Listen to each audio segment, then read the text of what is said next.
Shri M P വീരേന്ദ്രകുമാറിൻ്റെ വേർപാടിൽ അനുശോചനം രേഖപ്പെടുത്തുന്നു. രാഷ്ട്രീയമായി സോഷ്യലിസ്റ്റ് പക്ഷത്ത് എന്നും നിൽക്കാൻ നിഷ്കർഷ കാട്ടിയിട്ടുള്ള നേതാവാണ് അദ്ദേഹം. സാമ്രാജ്യത്വത്തിനും വർഗീയതയ്ക്കുമെതിരായ നിലപാടുകളിൽ അദ്ദേഹം അചഞ്ചലമായ നില കൈക്കൊണ്ടു. ഇതിൽ വിട്ടുവീഴ്ച ചെയ്താൽ കിട്ടുമായിരുന്ന സ്ഥാനങ്ങൾ വേണ്ടെന്ന് വെച്ചു. സോഷ്യലിസ്റ്റ് പാരമ്പര്യം അച്ഛൻ പത്മപ്രഭ ഗ്രൗണ്ടറിൽ നിന്നും ലഭിച്ചതാണ്.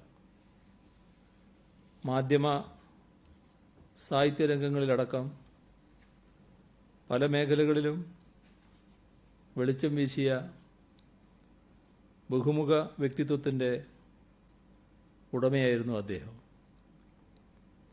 ഗാട്ടും കാണാച്ചരടും പോലുള്ള കൃതികളിലൂടെ സാമ്രാജ്യത്വത്തിൻ്റെ അധിനിവേശ നീക്കങ്ങളെ അദ്ദേഹം തുറന്നു കാട്ടി.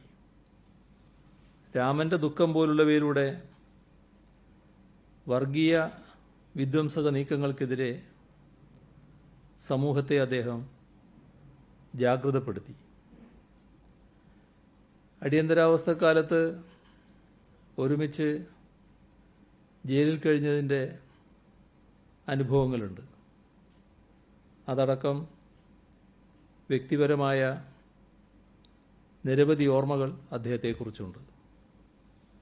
രാഷ്ട്രീയമായി യോജിച്ചും വിയോജിച്ചു നിന്നിട്ടുണ്ട്. എല്ലാ ഘട്ടത്തിലും അദ്ദേഹത്തിൻ്റെ സോഷ്യലിസ്റ്റ് ആഭിമുഖ്യം താൻ വിശ്വസിക്കുന്ന ആശയങ്ങളോടും നിലപാടുകളോടുമുള്ള പ്രതിബദ്ധത അവ പ്രത്യേകം ശ്രദ്ധിച്ചിട്ടുണ്ട്. ദീർഘവീക്ഷണവും അർപ്പണബോധവുമുള്ള നേതാവായിരുന്നു. അസാധാരണ ബുദ്ധിവൈഭവവും വിജ്ഞാന ശേഖരണശീലവും അദ്ദേഹത്തെ ദിഷണാശാലിയായ രാഷ്ട്രീയ നേതാവാക്കി. നിയമസഭാ സാമാജികൻ എന്ന നിലക്കും മന്ത്രി എന്ന നിലക്കും പാർലമെൻറ്റ് അംഗമെന്ന നിലക്കും പത്രാധിപരെന്ന നിലക്കും സാഹിത്യകാരൻ എന്ന നിലക്കുമെല്ലാം മഹത്തായ സംഭാവനകൾ നൽകിയ വീരേന്ദ്രകുമാറിൻ്റെ വിയോഗം നമ്മുടെ നാടിന് പുരോഗമന രാഷ്ട്രീയ ജനാധിപത്യ ശക്തികൾക്ക് സമൂഹത്തിനാകെ തന്നെ കനത്ത നഷ്ടമാണ്. ഇന്ന് നമ്മുടെ സംസ്ഥാനത്ത് 62 പേർക്കാണ് കോവിഡ് സ്ഥിരീകരിച്ചത്. ഇതിൽ 33 പേർ വിദേശത്തു നിന്ന് വന്നവരാണ്. മറ്റ് സംസ്ഥാനങ്ങളിൽ നിന്നുള്ള 23 പേർക്കാണ് കോവിഡ് ബാധയുണ്ടായത്. തമിഴ്നാട് 10, മഹാരാഷ്ട്ര 10, കർണാടക, ഡൽഹി, പഞ്ചാബ് 1 വീതം. സമ്പർക്കം 1. ജയിലിൽ കഴിയുന്ന 2 പേർക്കും ഒരു ഹെൽത്ത് വർക്കറിനും രോഗം സ്ഥിരീകരിച്ചു. ഇതിനു പുറമെ എയർ ഇന്ത്യയുടെ ക്യാബിൻ ക്രൂവിലെ 2 പേർക്കും കോവിഡ് സ്ഥിരീകരിച്ചു.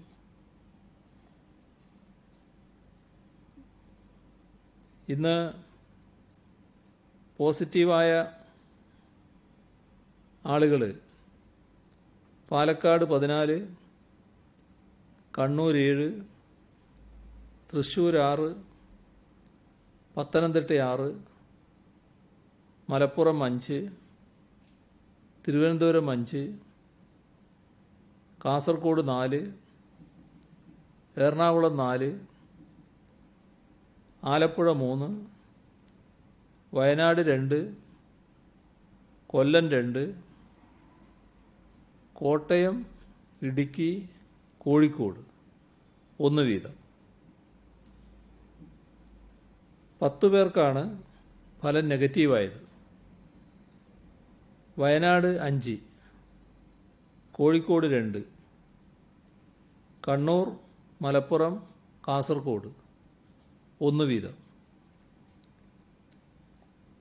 രോഗം സ്ഥിരീകരിച്ച് കോട്ടയം ജില്ലയിൽ ചികിത്സയിലായിരുന്ന തിരുവല്ല സ്വദേശി ജോഷി ഇന്ന് മരണമടയുകയുണ്ടായി. അദ്ദേഹത്തിൻ്റെ നിര്യാണത്തിൽ അനുശോചനം രേഖപ്പെടുത്തുന്നു. ഇതുവരെ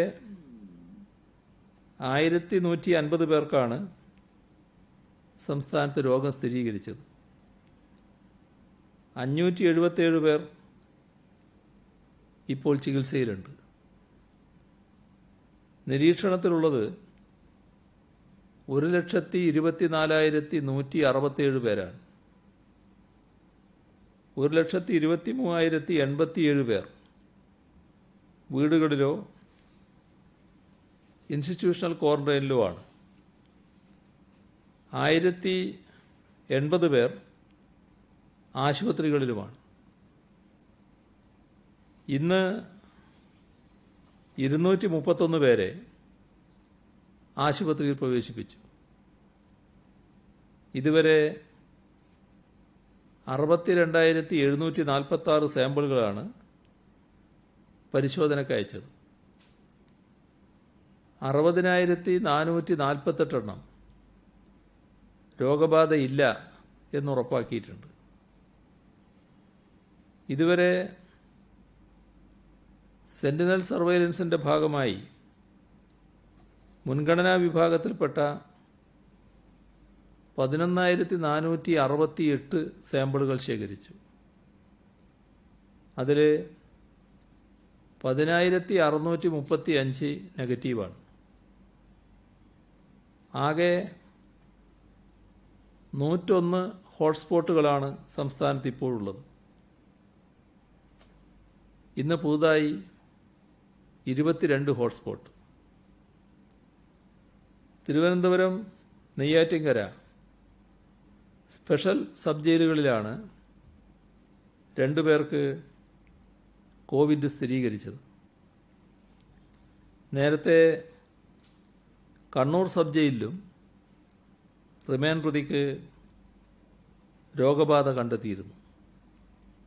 3 സ്ഥാപനങ്ങളിലെയും ഡ്യൂട്ടിയിലുണ്ടായിരുന്ന ജീവനക്കാർ ജയിലിലും വീട്ടിലുമായി നിരീക്ഷണത്തിലാണ്. പ്രതികൾ കഴിഞ്ഞ ബ്ലോക്കിലെ മറ്റ് തടവുകാരെയും നിരീക്ഷിക്കുന്നുണ്ട്. ഇത്തരം പ്രതിസന്ധികൾ അഭിമുഖീകരിക്കാനായി തടവുകാരെ പ്രവേശിപ്പിച്ച് നിരീക്ഷിക്കാൻ ഓരോ ജില്ലയിലും ഓരോ കേന്ദ്രങ്ങൾ തിരഞ്ഞെടുത്തിട്ടുണ്ട്. ആരോഗ്യവകുപ്പ് നിശ്ചയിച്ചിട്ടുള്ള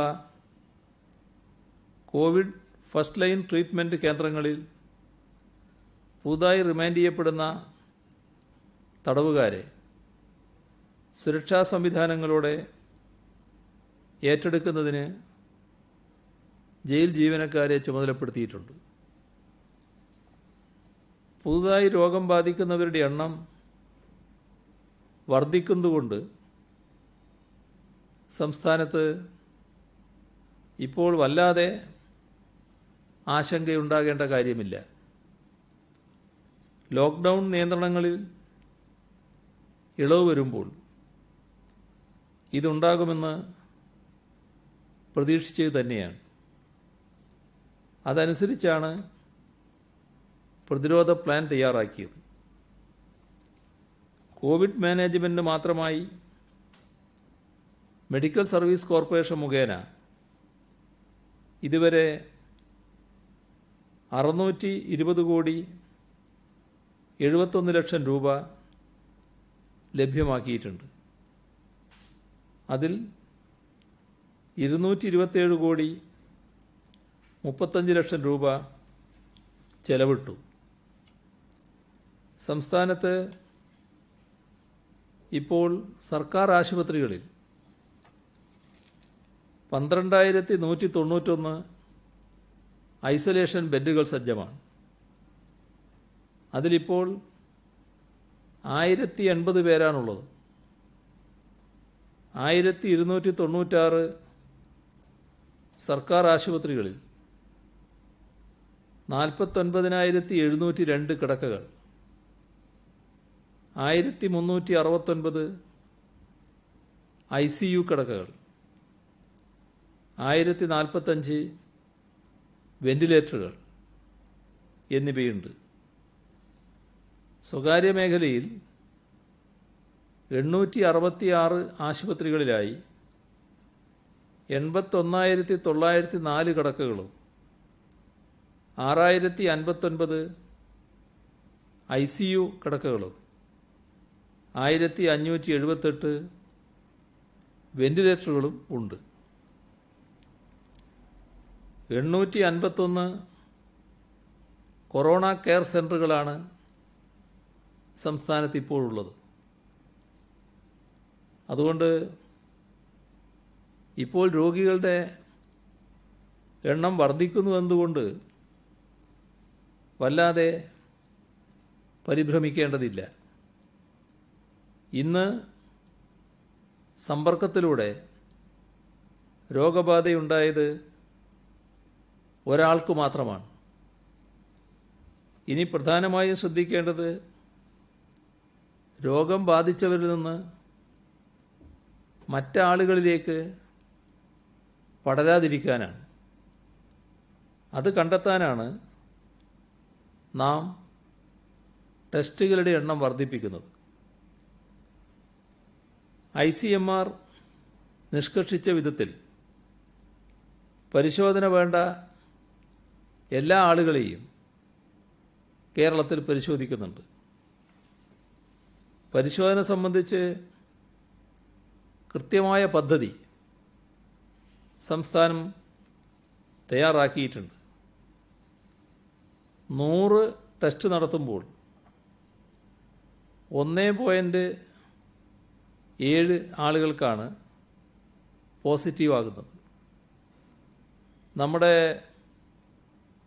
ടെസ്റ്റ് പോസിറ്റീവ് റേറ്റ് TPR 1.7%. രാജ്യത്തിൻ്റേത് 5%. കൊറിയയിലേതുപോലെ 2%-ൽ താഴെയാകാനാണ് ലോകരാജ്യങ്ങളെല്ലാം ശ്രമിക്കുന്നത്. കേരളം ആ നിലവാരം കൈവരിച്ചിട്ടുണ്ട്. സംസ്ഥാനത്തെ കേസ് ഫെറ്റാലിറ്റി റേറ്റ് CFR 0.5%. CFR-ഉം TPR-ഉം ഉയർന്ന നിരക്കിലാകുന്നതിനർത്ഥം ആവശ്യത്തിന് പരിശോധനകളില്ല എന്നാണ്. ഇവിടെ നേരെ മറിച്ചാണ്.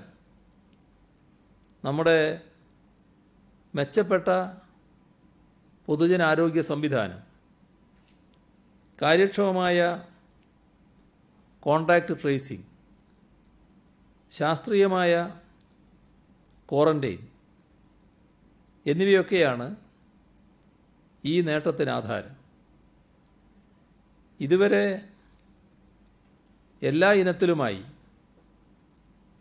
80,091 ടെസ്റ്റുകൾ കേരളത്തിൽ നടത്തിയിട്ടുണ്ട്.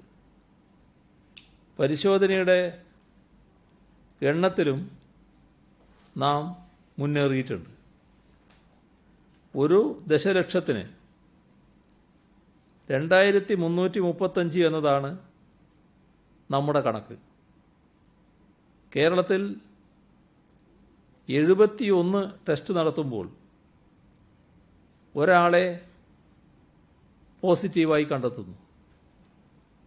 രാജ്യത്തിൻ്റെ ശരാശരി എടുത്താൽ ഈ തോത് 23-1 എന്ന നിലയിലാണ്. അതായത് അഖിലേന്ത്യാ ശരാശരിയുടെ 3 ഇരട്ടിയാണ് നമ്മുടെ ടെസ്റ്റിൻ്റെ തോത്. ഇതുവരെയായി 1,33,249 പ്രവാസി മലയാളികളാണ് ഈ ഘട്ടത്തിൽ തിരിച്ചെത്തിയത്. ഇതിൽ 73,421 പേർ റെഡ് സോണുകളിൽ നിന്നാണ് വന്നത്. മറ്റ് സംസ്ഥാനങ്ങളിൽ നിന്നുള്ള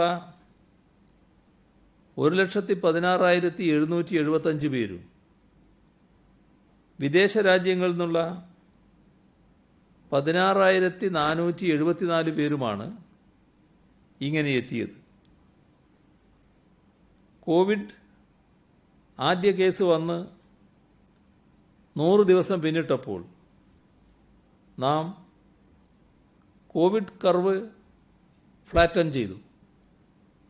അന്ന് കേസുകളുടെ എണ്ണം 16 ഇന്ന് അത് 577. ഇന്നലെ 84 കേസുണ്ടായതിൽ സമ്പർക്കം മൂലം വന്നത് 5 പേർക്കാണ്. ഈ ആഴ്ചത്തെ കണക്കെടുത്താൽ ഞായറാഴ്ച 53 കേസിൽ സമ്പർക്കം 5, തിങ്കളാഴ്ച 49-ൽ 6, ചൊവ്വ 67-ൽ 7, ബുധൻ 40-ൽ 3, ഇന്ന് 62-ൽ 1. അതായത് ഈ ആഴ്ച ഇതുവരെ വന്ന 355-ൽ 27 സമ്പർക്കത്തിലൂടെ രോഗം ബാധിച്ചവർ. മെയ് 10 മുതൽ 23 വരെയുള്ള കണക്ക് നോക്കിയാൽ 289 പുതിയ കേസുകളിൽ 38 സമ്പർക്കം വഴി വന്നത്. മെയ് 10 മുതൽ ആകെയുള്ള 644 കേസിൽ 65 സമ്പർക്കം, 10.09%. ഇപ്പോഴുള്ള 557 ആക്റ്റീവ് കേസിൽ സമ്പർക്കം മൂലം രോഗബാധയുണ്ടായത് 45 പേർക്കാണ്. സമൂഹവ്യാപന സാധ്യത മനസ്സിലാക്കുന്നതിനായി സെന്റിനൽ സർവൈലൻസ് നടത്തുന്നതിൻ്റെ ഭാഗമായി ഓഗ്മെന്റഡ് ടെസ്റ്റ് നടത്തി. ഏപ്രിൽ 26-ന് ഒറ്റ ദിവസം കൊണ്ട് 3128 സാമ്പിളുകൾ ഇത്തരത്തിൽ പരിശോധിച്ചു. ഇതുകൂടാതെ ഡോക്ടർമാർ,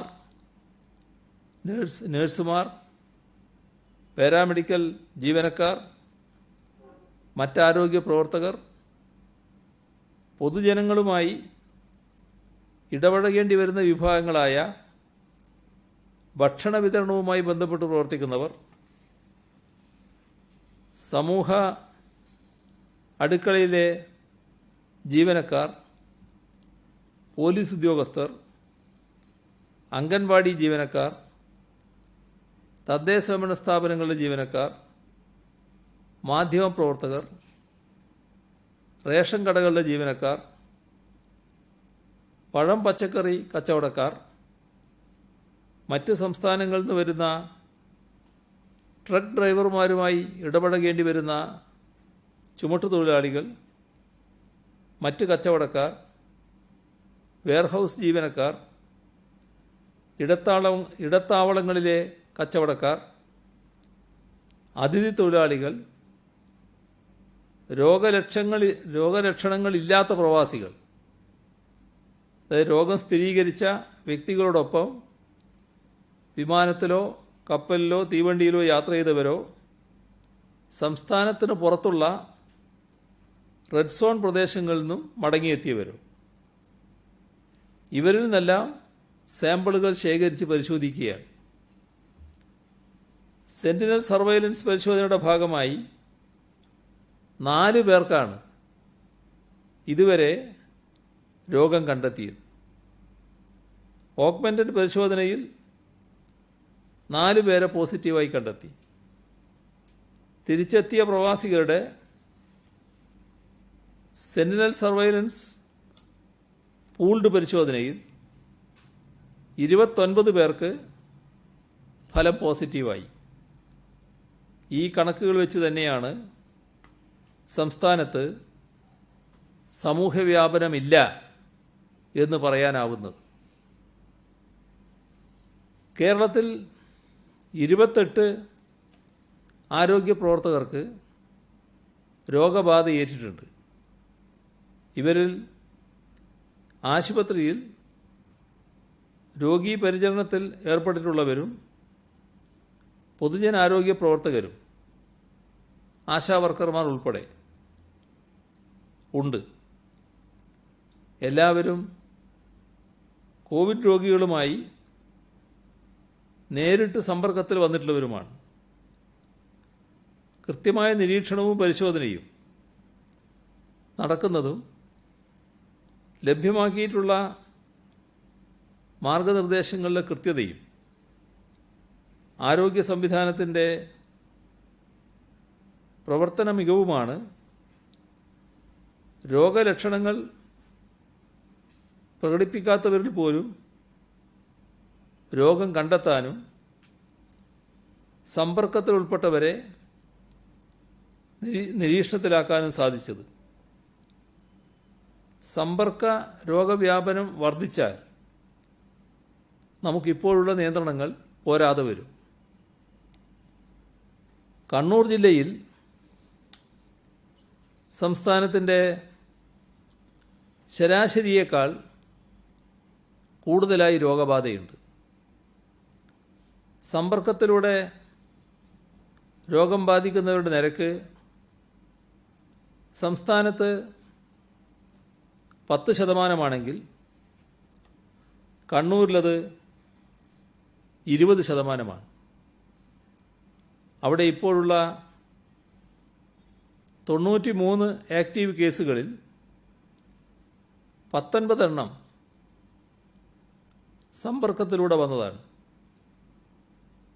അവിടെ കൂടുതൽ കർക്കശ നിലപാടിലേക്ക് പോകേണ്ടി വരും.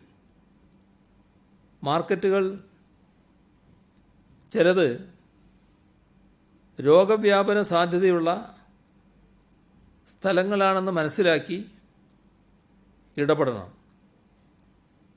അതിനനുസരിച്ചുള്ള നിയന്ത്രണങ്ങളുണ്ടാകും. രോഗവ്യാപനം അധികമായി വരുന്ന സ്ഥലങ്ങളിൽ ട്രിപ്പിൾ ലോക്ക്ഡൗൺ ഉൾപ്പെടെ ആലോചിക്കും.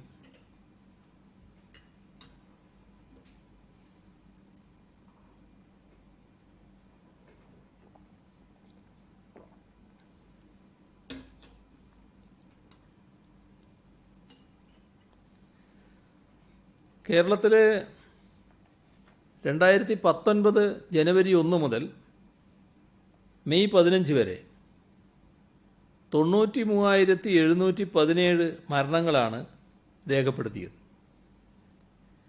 ഈ വർഷം ഇതേ കാലയളവിൽ 73,155 മരണങ്ങളാണ് രേഖപ്പെടുത്തിയത്. അതിനർത്ഥം കഴിഞ്ഞ വർഷത്തേതിൽ നിന്ന് മരണസംഖ്യയിൽ തന്നെ 20,562 കുറവുണ്ടായി. ഈ ജനുവരി അവസാനമാണ് കോവിഡ് ബാധ കേരളത്തിൽ ആദ്യം റിപ്പോർട്ട് ചെയ്തത്. സമൂഹവ്യാപനമുണ്ടെങ്കിൽ ഇതായിരിക്കില്ലല്ലോ അവസ്ഥ. ജനുവരി മുതൽ ഇതുവരെയുള്ള പനി, ശ്വാസകോശ അണുബാധ, ICUവിൽ പ്രവേശിക്കപ്പെടുന്ന രോഗികളുടെ കണക്ക് ഇവ ശേഖരിച്ച് മുൻ വർഷങ്ങളിലെ കണക്കുകളുമായി താരതമ്യപ്പെടുത്തിയിട്ടുണ്ട്. മെഡിക്കൽ ബോർഡ് തന്നെ ഇത് ശാസ്ത്രീയമായി വിശകലനം ചെയ്തു. ഇതനുസരിച്ച് 2018 നിന്ന് ജനുവരി മെയ് കാലയളവിലെ പനി ബാധിതരുടെ എണ്ണത്തിൽ കുറവ് വന്നിട്ടുണ്ട്. ന്യൂമോണിയ, ശ്വാസതടസ്സം തുടങ്ങിയവയുമായി എത്തിയ രോഗികളുടെ എണ്ണത്തിലും കുറവാണ് ഉണ്ടായത്. മഴക്കാല പകർച്ചവ്യാധികളുടെ നിയന്ത്രണത്തിന് കോവിഡ് വ്യാപനകാലത്ത് കൂടുതൽ പ്രാധാന്യം വന്നിട്ടുണ്ട്. പനി പ്രധാന രോഗലക്ഷണമായിട്ടുള്ള ഡെങ്കി, എലിപ്പനി, H1N1 ഇത്തരം പകർച്ചവ്യാധികളുടെ കാര്യത്തിൽ പ്രത്യേക ശ്രദ്ധയും കരുതലും ആവശ്യമാണ്. ഡെങ്കിപ്പനി ഈഡിസ് വിഭാഗത്തിൽപ്പെട്ട കൊതുകുകളാണ് പരത്തുന്നത്. കെട്ടിക്കിടക്കുന്ന ശുദ്ധജലത്തിലാണ് കൊതുക് വളരുന്നത്. വീട്ടിലും ചുറ്റുപാടുമുള്ള കെട്ടിക്കിടക്കുന്ന വെള്ളം ഒഴുക്കിക്കളയാനായി ഡ്രൈ ഡേ ഇടയ്ക്കിടെ ആചരിക്കേണ്ടതാണ്. ശുചീകരണ ദിനമായി ആചരിക്കുന്ന ഞായറാഴ്ച ഇക്കാര്യത്തിൽ പൂർണ്ണ ശ്രദ്ധയുണ്ടാവണം. ടെറസ്, പൂച്ചട്ടികൾ, വീടിന് ചുറ്റും അലക്ഷ്യമായിട്ടിട്ടുള്ള ടയറ്, കുപ്പികൾ, ഫ്രിഡ്ജിലെ ട്രേ ഇവയിലെല്ലാം വെള്ളം ഇടയ്ക്കിടെ നീക്കം ചെയ്യേണ്ടതാണ്. റബ്ബർ തോട്ടങ്ങളിലെ ചിരട്ടയിലെ വെള്ളം ഒഴിച്ചു കളഞ്ഞ് കമഴ്ത്തി വെക്കണം. വൈകുന്നേരം മുതൽ രാവിലെ വരെ വാതിലും ജനലുകളും അടച്ചിടാൻ ശ്രദ്ധിക്കണം. പ്രത്യേകിച്ച് വൈകുന്നേരം ഒരു 4 മണി മുതൽ സന്ധ്യ കഴിയുന്ന സമയം വരെ, ഒരു 7 മണി വരെ. അതുപോലെ തന്നെ വീട്ടിൽ കഴിയുന്നവർ വീട്ടിലാണല്ലോ എന്ന തരത്തിൽ വസ്ത്രധാരണത്തിൽ സാധാരണ വലിയ തോതിൽ ശ്രദ്ധിക്കാറില്ല. എന്നാൽ ശരീരം കവർ ചെയ്യത്തക്ക തരത്തിലുള്ള വസ്ത്രങ്ങൾ ധരിക്കുന്നതാണ് നല്ലത്. കൊതുകുവല പറ്റുമെങ്കിൽ ഉപയോഗിക്കുന്നത് നല്ലതാണ്. ആരോഗ്യവകുപ്പും തദ്ദേശ സ്വയംഭരണ വകുപ്പും നടത്തിവരുന്ന ഫോഗിംഗ്, പ്രത്യേകിച്ച് രോഗം കണ്ടെത്തിയവരുടെ വീട്ടിൽ നിർബന്ധമായും നടത്തേണ്ടതാണ്. എലിപ്പനി എന്നാണ് വിളിക്കാറുള്ളതെങ്കിലും ലെപ്റ്റോസ്പൈറോസിസ് എന്ന ആ രോഗം കന്നുകാലികളുടെയും പട്ടികളുടെയും പന്നികളുടെയും മറ്റും മൂത്രത്തിലൂടെയും വ്യാപിക്കും. കന്നുകാലികളെ സംരക്ഷിക്കുന്ന തൊഴുത്തുകൾ, പന്നി ഫാമുകൾ ഇവയെല്ലാം വൃത്തിയായി സൂക്ഷിക്കണം. അവരെ പരിപാലിക്കുമ്പോൾ ഗൺ ബൂട്ടുകളും കയ്യുറകളും ധരിക്കണം. കന്നുകാലികളെ മഴക്കാലം കഴിഞ്ഞാൽ ഉടനെ വയലിൽ മേയാൻ വിടരുത്. തെരുവ് നായ്ക്കളെ അലഞ്ഞു നടക്കാൻ അനുവദിക്കാതിരിക്കുന്നതിനുള്ള മാർഗങ്ങൾ ആരായേണ്ടതാണ്. ക്വാറന്റൈൻ കേന്ദ്രങ്ങളിലുണ്ടാകുന്ന മാലിന്യങ്ങളുണ്ട്. ആ മാലിന്യങ്ങൾ സംസ്കരിക്കാൻ പ്രത്യേക ശ്രദ്ധ വേണം. പനി പ്രധാന ലക്ഷണമായുള്ള രോഗങ്ങളുടെ പട്ടികയിൽ കോവിഡ് കൂടി ഉൾപ്പെടുത്തും. അതിനനുസരിച്ച് ഫീവർ പ്രോട്ടോകോൾ പുതുക്കും. പനിയുമായി ആശുപത്രിയിലെത്തുന്നവരെ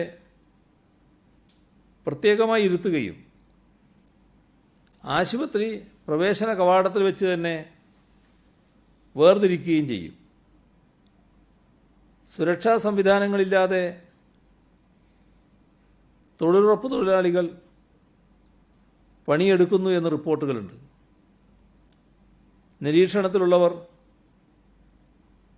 കണ്ണുവെട്ടിച്ച് കറങ്ങുന്നതായും ചില വാർത്തകൾ വന്നിട്ടുണ്ട്. ഇത് രണ്ടും തടയാൻ ബന്ധപ്പെട്ടവർക്ക് നിർദ്ദേശം നൽകും. റേഷൻ വാങ്ങുമ്പോൾ ഇപോസ് മെഷീനിലെ പഞ്ചിങ് അത് ഒഴിവാക്കുക എന്നതാണ് ഇപ്പോൾ കാണുന്നത്.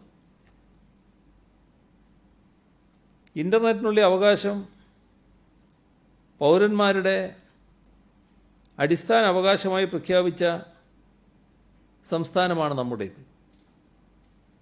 ഇതിൻ്റെ ഭാഗമായാണ് പാവപ്പെട്ടവർക്ക് സൗജന്യമായും മറ്റുള്ളവർക്ക് താങ്ങാവുന്ന നിരക്കിലും ഗുണമേന്മയുള്ള ഇൻ്റർനെറ്റ് ലഭ്യമാക്കാൻ Kerala fibre optic network K-FON പദ്ധതി ആവിഷ്കരിച്ചത്. ഇന്ത്യയിലെ മറ്റൊരു സംസ്ഥാനവും ഇത്തരമൊരു പദ്ധതി നടപ്പാക്കിയിട്ടില്ല. 1500 കോടി രൂപ ചെലവ് വരുന്ന ഈ പദ്ധതി നടപ്പാക്കുന്നതിന് കേന്ദ്ര സർക്കാരിൻ്റെ കീഴിലുള്ള 2 പ്രധാന കമ്പനികൾ ഉൾപ്പെടുന്ന കൺസോർഷ്യം രൂപീകരിച്ചാണ് മുന്നോട്ട് പോകുന്നത്. Bharat electronics limited BEL, RailTel എന്നീ പൊതുമേഖലാ കമ്പനികളും SRIT, LS കേബിൾസ് എന്നീ പ്രമുഖ സ്വകാര്യ കമ്പനികളും ചേർന്നതാണ് ഈ കൺസോർഷ്യം. കൺസോർഷ്യത്തിൽ ഉൾപ്പെടുന്ന കമ്പനികളുടെ മേധാവികളുമായി ഇന്ന് കാലത്ത് വീഡിയോ കോൺഫറൻസ് നടത്തി പ്രവൃത്തിയുടെ പുരോഗതി വിലയിരുത്തുകയും ചെയ്തു. ലോക്ക്ഡൗൺ കാരണം 2 മാസത്തോളം പ്രവൃത്തി മുടങ്ങിപ്പോയ സാഹചര്യത്തിലാണ് ഇന്ന് യോഗം നടത്തിയത്.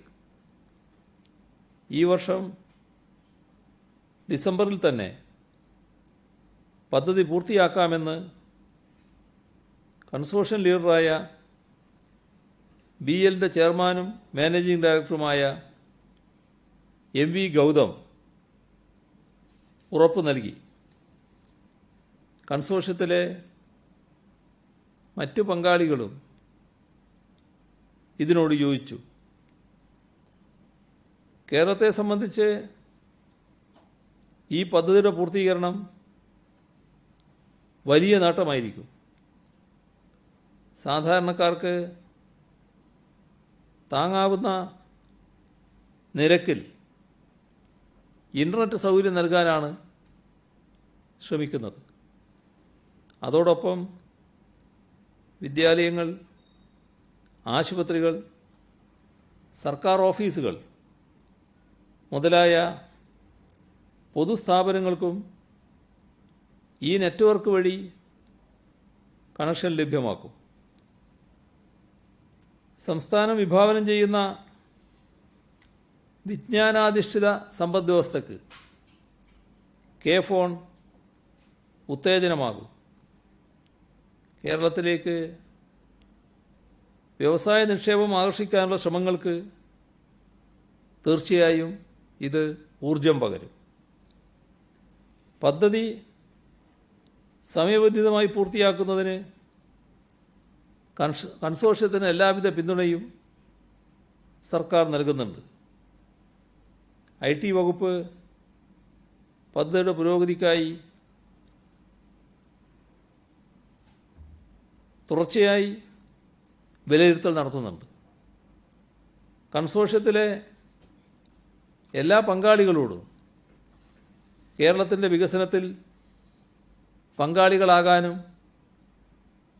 ഇവിടെ നിക്ഷേപം നടത്താനും അഭ്യർത്ഥിച്ചിട്ടുണ്ട്. ഇന്ത്യയിലെ ഏറ്റവും ശക്തമായ ഇൻ്റർനെറ്റ് ശൃംഖലയായിരിക്കും കെ-ഫോൺ.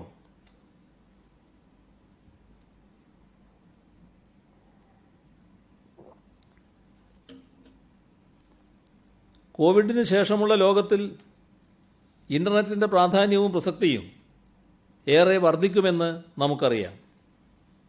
ലോകത്തിൻ്റെ ചലനം തന്നെ ഇൻ്റർനെറ്റ് അടിസ്ഥാനത്തിലായിരിക്കും.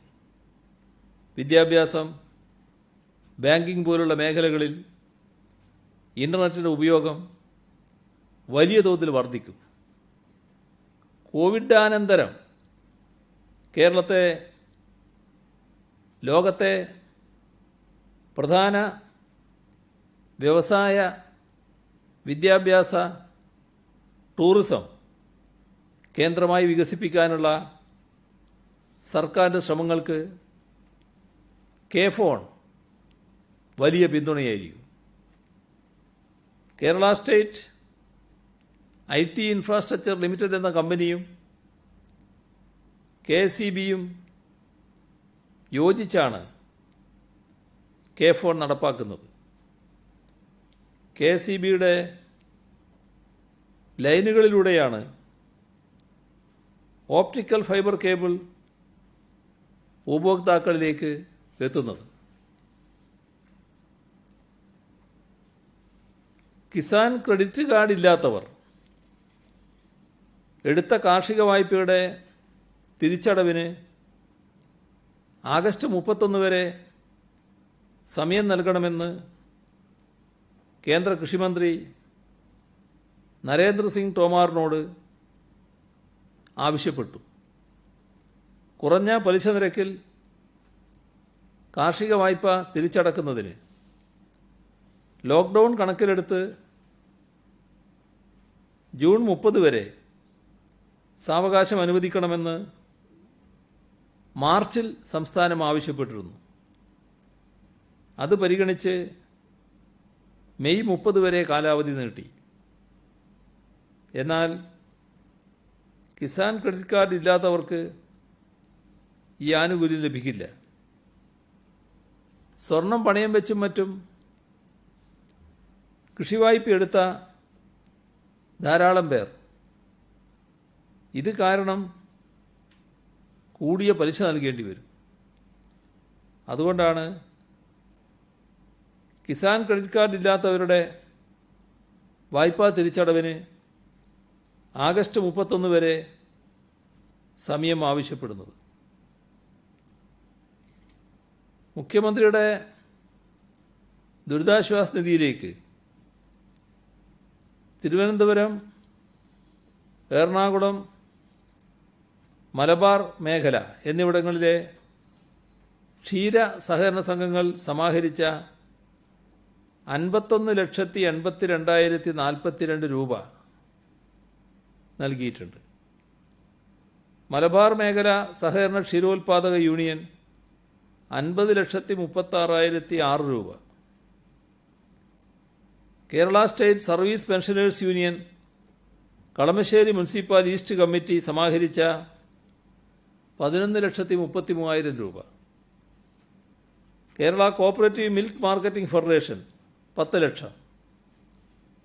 Milma Thiruvananthapuram regional milk union ചെയർമാൻ്റെയും ജീവനക്കാരുടെയും വിഹിതവും റീജിയണൽ യൂണിയൻ ഫണ്ടും ചേർത്ത് 9 ലക്ഷം രൂപ.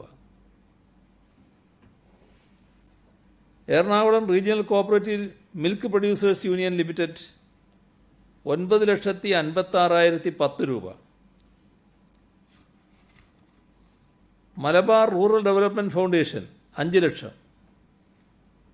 South India assemblies of God 5 ലക്ഷം.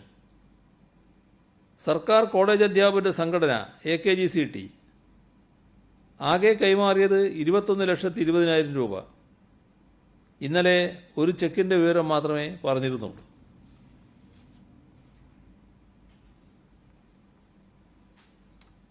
ഇത്രയും വിവരങ്ങളാണ് ഇന്ന് പങ്കുവെക്കാനുള്ളത്.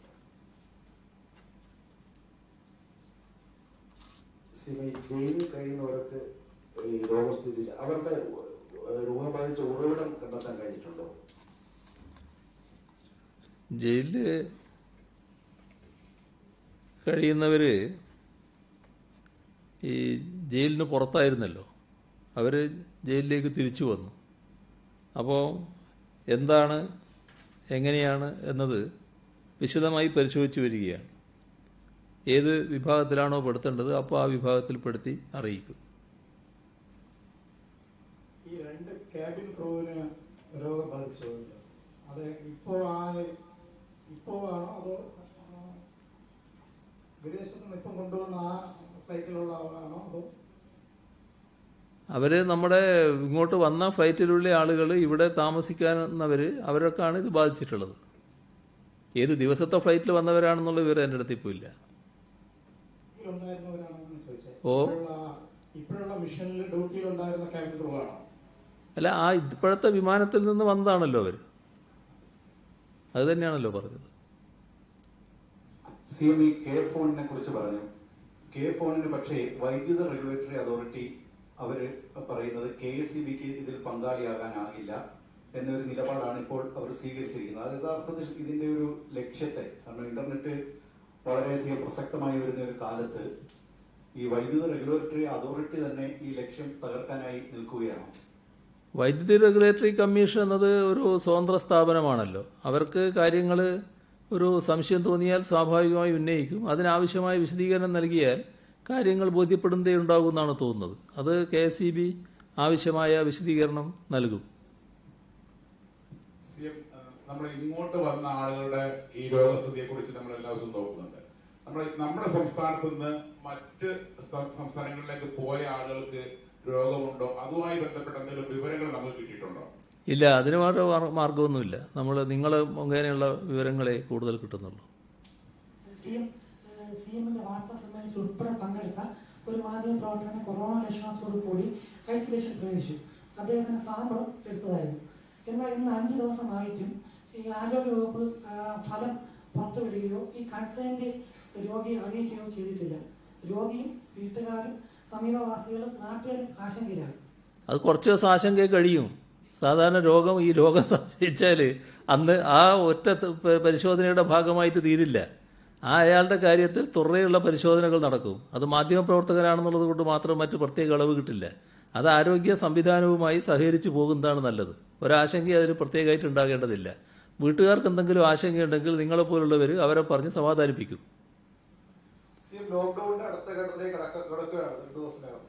നമ്മുടെ എന്താണ് ഇവിടെ പുതിയ ഇളവുകൾ അവർ വരുത്താൻ ഉദ്ദേശിക്കുന്നുണ്ടോ, അല്ല കൂടുതൽ നിയന്ത്രണങ്ങളാണോ? അത്തരം കാര്യങ്ങൾക്ക് തീരുമാനം എടുത്തിട്ടുണ്ടോ? അത് 2 ദിവസം കഴിഞ്ഞാലുള്ള കാര്യം ഇപ്പോഴേ പറയണ്ടല്ലോ.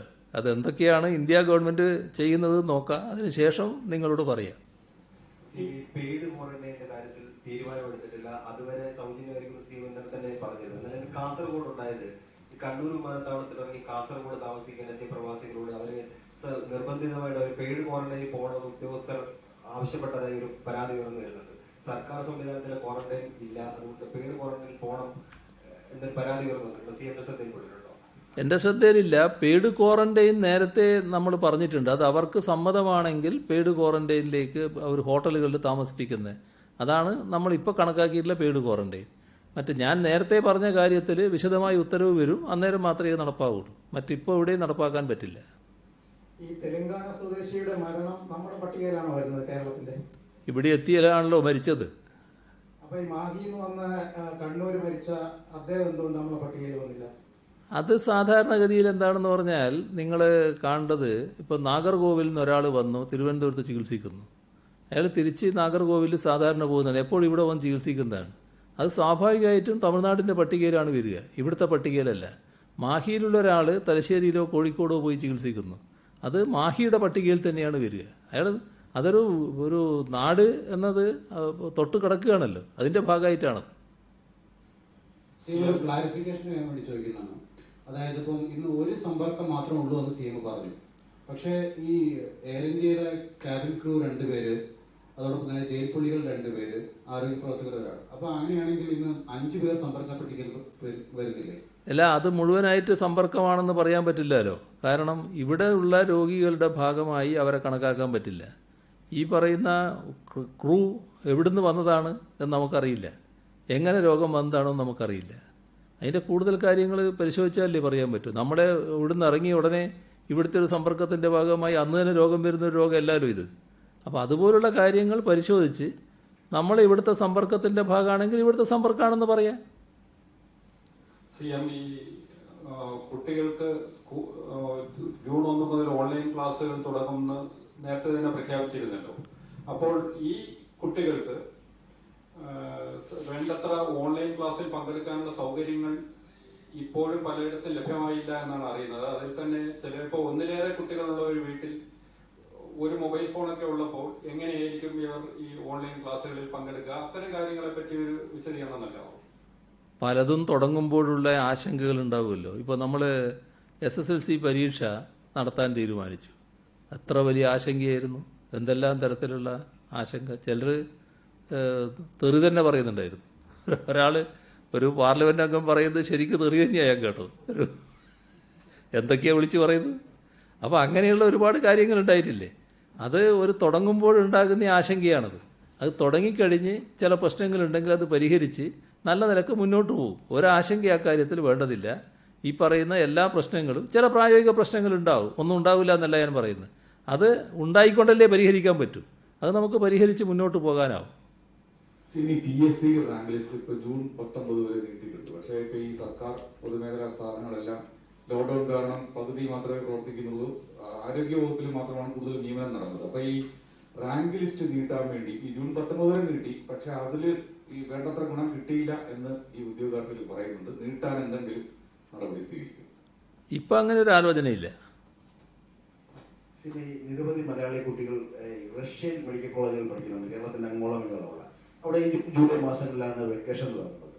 അപ്പോൾ അവർക്ക് ഹോസ്റ്റൽ ഒഴിയണമെന്ന്, നാട്ടിലേക്ക് പോകണമെന്നും പറഞ്ഞ് അടുത്ത അധ്യയന വർഷം മുതൽ ഓൺലൈനിലാണ് ക്ലാസ്സുകളെന്നും പറഞ്ഞിട്ടുണ്ട്. അവരുടെ വിസ കാലാവധി തീരുന്നതും ഈ സമയത്താണ്. അവരെ തിരിച്ചെത്തിക്കാൻ എന്തെങ്കിലും നടപടി അത് ശ്രദ്ധയിൽപ്പെട്ടിട്ടുണ്ടോ?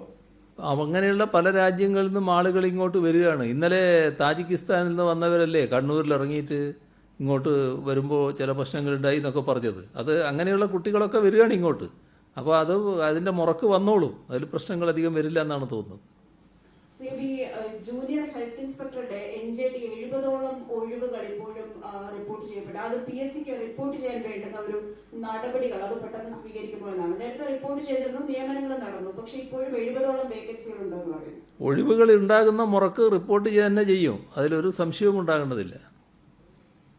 അതുപോലെ ഈ ജൂനിയർ ഹെൽത്ത് ഇൻസ്പെക്ടർ ഇപ്പൊ 3 ഘട്ടങ്ങൾ 385 പേരെ ആദ്യമേ കേസ് നിയോഗിച്ചു. പിന്നീട് സർക്കാർ താൽക്കാലികമായിട്ട് കുറച്ച് 1000ഓളം പേരെ എടുത്തു, 800 പേരെ എടുത്തു. ഈ സംസ്ഥാനത്തെ ചിക്കൻ ഗുനിയയുടെ കാലം തൊട്ട് ഇങ്ങോട്ട് നോക്കുകയാണെങ്കിൽ ഈ മുനിസിപ്പാലിറ്റി കേന്ദ്രീകരിച്ചാണ് ഈ ഏറ്റവും ഇവിടങ്ങളിലെ ഇൻസ്പെക്ടർമാരുടെ പോസ്റ്റുകൾ അഭാവം. ഈ അഭാവം പരിഹരിക്കാനുള്ള എന്തെങ്കിലും ശ്രമം നടത്തുമോ, അതോ ഇതിന്റെ ഒരു പാറ്റേൺ അത് കൃത്യമായി തന്നെയാണോ ഇപ്പോൾ ഉള്ളത്? അതിൽ ആരോഗ്യവകുപ്പിന് കൃത്യമായ മാനദണ്ഡങ്ങളുണ്ട്, അതിൻ്റെ ഭാഗമായി തന്നെയാണ്. പക്ഷേ ഇതുപോലുള്ള രോഗങ്ങളിൽ ഏറ്റവും പ്രധാന കാരണം നമ്മുടെ പരിസര ശുചീകരണമാണ് എന്ന് നാം ഓർക്കണം. അതിൽ നമ്മൾ അതാണ് ആവർത്തിച്ചത് പറഞ്ഞുകൊണ്ടിരിക്കുന്നത്, പരിസരം ശുചിയാക്കണം എന്നുള്ളത്. അതിൽ നമ്മൾ ഊന്നി നിൽക്കണം. പറഞ്ഞ കണക്കിൽ 62 പേർക്കാണ് രോഗം ഉള്ളതെന്ന് പറഞ്ഞു. പക്ഷെ ജില്ല തിരിച്ചുള്ള കണക്ക് പറഞ്ഞപ്പോൾ 61 പേരുടെ കണക്ക് മാത്രമേ ഉള്ളൂ. അത് അതിൽ മറ്റു ചിലതും വന്നല്ലോ. അല്ല, അതിൽ മറ്റു ചിലതും വന്നല്ലോ. അതെല്ലാം കൂടിയല്ലേ വരിക. ഞാൻ പറഞ്ഞ കൂട്ടത്തിൽ അതെ, അത് ജില്ലകളെ പറ്റി പറയുമ്പോൾ തന്നെ മറ്റു ചിലതും കൂടി അതിനകത്ത് വന്നിട്ടുണ്ടല്ലോ. എല്ലാം കൂടിയാൽ കൂട്ടി കണക്ക് ശരിയായിരിക്കും.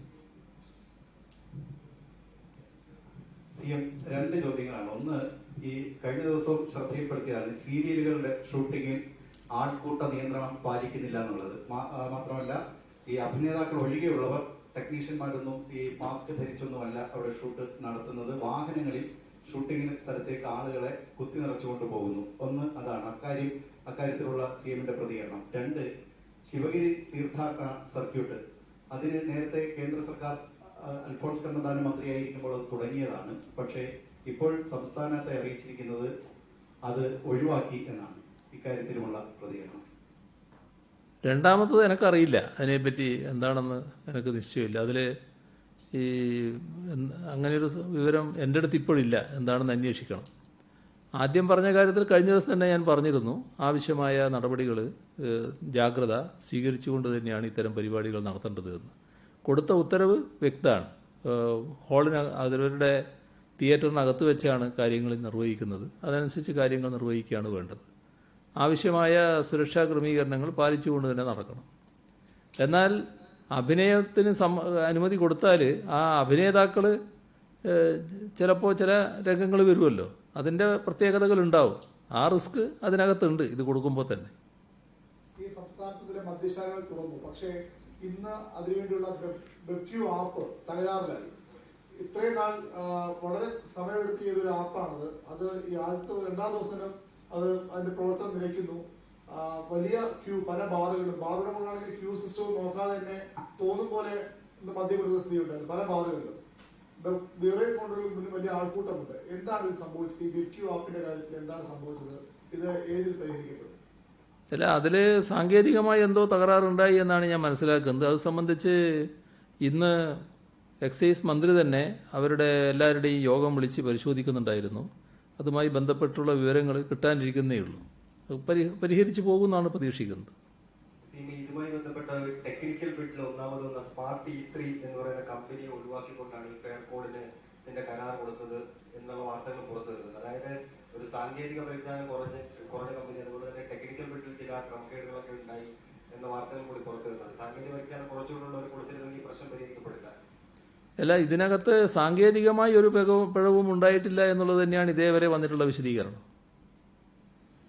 ഡ്രൈവിംഗ് പഠനം പലർക്കും ലേണേഴ്സ് ടെസ്റ്റിന് ഡേറ്റ് കിട്ടി എഴുതാൻ പറ്റാത്ത അവസ്ഥയുണ്ട്. ഡ്രൈവിംഗ് സ്കൂളുകളുടെ പ്രവർത്തനം പ്രതിസന്ധിയാണ്. ഏതെങ്കിലും രീതിയിൽ പുനരാരംഭിക്കാനുള്ള തീരുമാനം അടുത്ത ഘട്ടത്തിലുണ്ടാകും? അല്ല, അടുത്ത ഘട്ടത്തിലല്ലേ പറയുക, ഇന്നിപ്പോൾ പറയാൻ പറ്റില്ല. അപ്പോൾ നമുക്ക് അടുത്ത ഘട്ടത്തിൽ കാണാം. എന്നാൽ അതല്ലത്. ശരി.